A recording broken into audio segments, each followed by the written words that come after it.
The Strange Case of Dr. Jekyll and Mr. Hyde by Robert Louis Stevenson. Read by Deadmuffinman. This is a recording of the April 12th, 2025 edition, uploaded to Project Gutenberg. Credits to David Widger. Chapter 1. Story of the Doll. Mr. Utterson the lawyer was a man of a rugged countenance that was never lightened by a smile. Cold, scanty, and embarrassed in discourse, backward in sentiment, lean, long, dusty, dreary, and yet somehow lovable. At friendly meetings, and when the wine was to his taste, something eminently human beaconed from his eyes. Something indeed which never found its way into his talk, but which spoke not only in these silent symbols of the after-dinner face, but more often and loudly in the acts of his life. He was austere with himself, drank gin when he was alone to mortify a taste for vintages, and though he enjoyed the theatre, had not crossed the doors of one for 20 years. But he had an approved tolerance for others, sometimes wondering almost with envy at the high pressure of spirits involved in their misdeeds. Any extremity inclined to help rather than to reprove. "I incline to Cain's heresy," he used to say quaintly.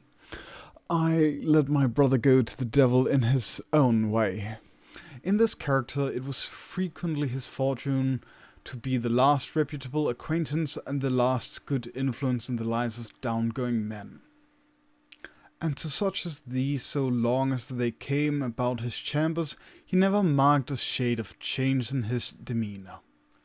No doubt the feat was easy to Mr. Utterson, for he was undemonstrative at the best, and even his friendship seemed to be founded in a similar catholicity of good nature.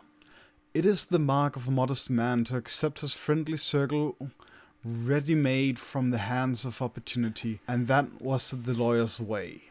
His friends were those of his own blood, or those whom he had known the longest. His affections, like ivy, were the growth of time. They implied no aptness in the object. Hence, no doubt, the bond that united him to Mr. Richard Enfield, his distant kinsman, the well-known man about town. It was not to crack for many what these two could see in each other, or what the subject they could find in common. It was reported by those who encountered them in their Sunday walks that they said nothing, looked singularly dull, and would hail with obvious relief the appearance of a friend. For all that, the two men put the greatest store by these excursions, counted them the chief jewel of each week, and not only set aside occasions of pleasure, but even resisted the calls of business that they might enjoy them uninterrupted. It chanced on one of these rambles that they were led down a by-street in a busy quarter of London. The street was small and what is called quiet, but it drove a thriving trade on the weekdays. The inhabitants were all doing well, it seemed, and all emulously hoping to do better still, and laying out the surplus of their grain in the coquetry, so that the shop fronts stood along the thoroughfare with an air of invitation, like rows of smiling saleswomen. Even on Sunday, when it veiled its more florid charms and lay comparatively empty of passage, the street shone out in contrast to its dingy neighbourhood, like a fire in a forest, and with its freshly painted shutters, well-polished brasses, and general cleanliness and gaiety of note instantly caught and pleased the eye of the passenger. Two doors from one corner, on the left hand going east, the line was broken by the entry of a court, and just at that point a certain sinister block of building thrust forward its gable on the street. It was 2 stories high, showed no window, nothing but adorned the lower story, and a blind forehead of discoloured wall on the upper, and bore in every feature the marks of prolonged and sordid negligence. The door, which was equipped with neither bell nor knocker, was blistered and disdained. Tramps slouched into the recesses and struck matches on the panels. Children kept shop upon the steps. The schoolboy had tried his knife on the moulderings, and for close on a generation no one had appeared to drive away these random visitors or to repair their ravages.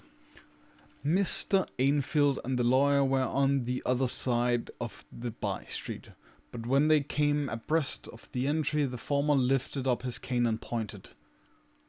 "Did you ever remark that door?" he asked, and when his companion had replied in the affirmative, "It is connected in my mind," added he, "with a very odd story." "Indeed?" And Mr. Utterson, with a slight change of voice, "And what was that?" "Well, it was this way," returned Mr. Ainfield. "I was coming home from some place at the end of the world about 3 o'clock of a black winter morning, and my way lay through a part of town where there was literally nothing to be seen but lamps. Streets after street, and all the folks asleep. Street after street, all lighted up, if for a procession, and all as empty as a church. Till at last I got into that state of mind when a man listens and begins to long for the sight of a policeman. All at once I saw two figures. One a little man who was stumping along eastward at a good walk, and another a girl of maybe 8 or 10 who was running as hard as she was able down a cross street. Well, sir, the two ran into one another naturally enough at the corner. And then came a horrible part of the thing, for the man trembled calmly over the child's body and left her screaming on the ground. It sounded nothing to hear, but it was hellish to see. It wasn't like a man, it was like some damned juggernaut. I gave a few halloa, took my heels, collared my gentleman, and brought him back to where there was already quite a group about the screaming child. He was perfectly cool and made no resistance, but gave me one look so ugly that it brought out the sweat on me like running. The people who had turned out were the girl's own family, and pretty soon the doctor for whom she had been sent put in his appearance. Well, the child was not much the worse, more frightened, according to the sawbones, and there you might have supposed would be an end to it. But there was one curious circumstance. I had taken a loathing to my gentleman at first sight. So had the child's family, which was only natural. But the doctor's case was what struck me. He was the usual cut-and-dry apothecary of no particular age and colour, with a strong Edinburgh accent and about as emotional as a bagpipe. Well, sir, he was like the rest of us. Every time he looked at my prisoner, I saw the sawbones turn sick and white with the desire to kill him. I knew what was in his mind just as he knew what was in mine, and killing being out of the question, we did the next best. We told the man we could and would make such a scandal out of this as should make his name stink from one end of London to the other. If he had any friend or any credit, we undertook that he could lose them. And all the time, as we were pitching in a red hot, we were keeping the women off him as best we could, for they were as wild as harpies. I never saw a circle of such hateful faces, and there was the man in the middle, with a kind of black sneering coolness.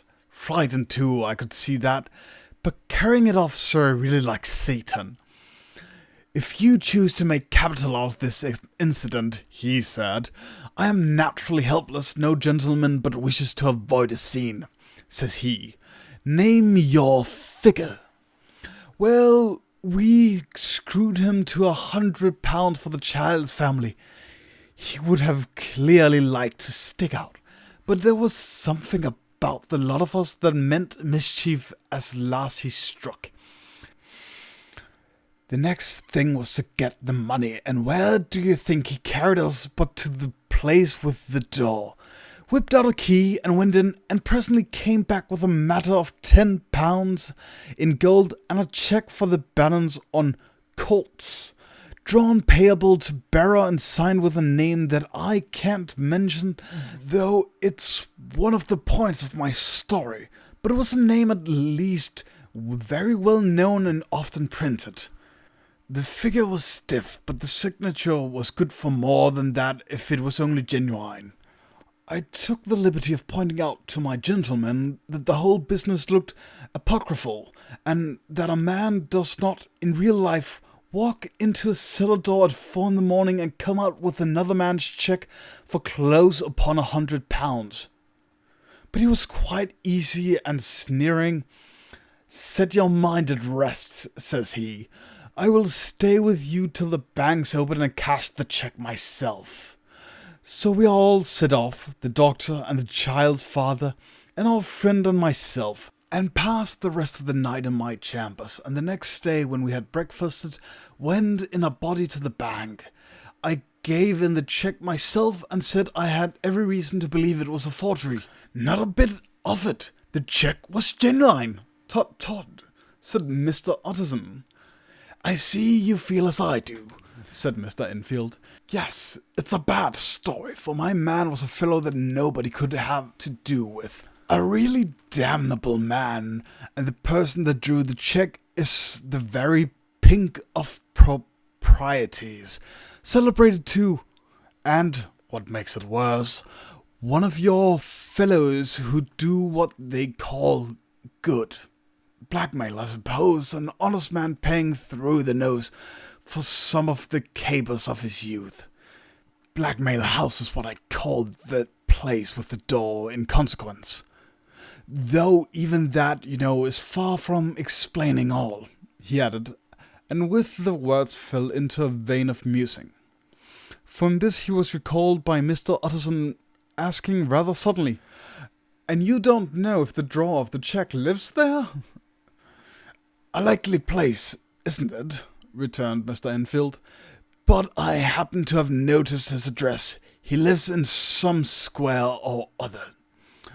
"And you never asked about the place with the door?" said Mr. Utterson. "No, sir. I have delicacy," was the reply. "I feel very strongly about putting questions, but it takes too much of the style of the Day of Judgment. You start a question, and it's like starting a stone. You sit quietly on top of the hill, and away the stone goes, starting others, and presently some bland old bird, the last you would have thought of, is knocked on the head in his own back garden, and the family has to change their name. No, sir, I make it a rule of mine. The more it looks like Queer Street, the less I ask." "A very good rule, too," said the lawyer. "But I have studied the place for myself," continued Mr. Enfield. "It seemed scarcely a house. There is no other door, and nobody goes in or out that one but once in a great while, the gentleman of my first adventure. There are 3 windows looking on the court on the first floor, none below. The windows are always shut, but they're clean, and then there is a chimney which is generally smoking, so somebody must live there. And yet it's not so sure, for the buildings are so packed together about the court that it's hard to say where one ends and another begins." The pair walked on again for a while in silence, and then, "Enfield," said Mr. Utterson, "that's a good rule of yours." "Yes, I think it is," returned Enfield. "But for all that," continued the lawyer, "there's one point I want to ask.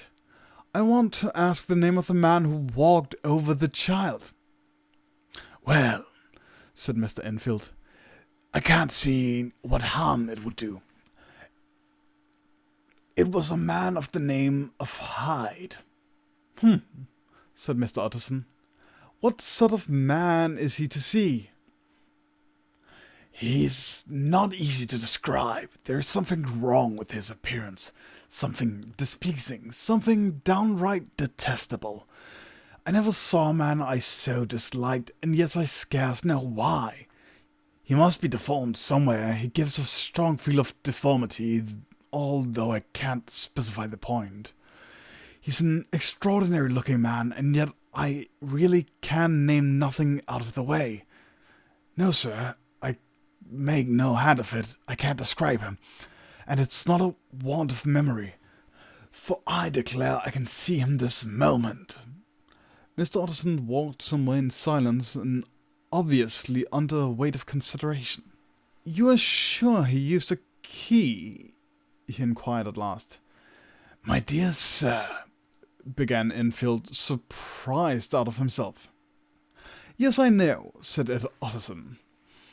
"I know it must seem strange. The fact is, if I do not ask you the name of the other party, it is because I know it already.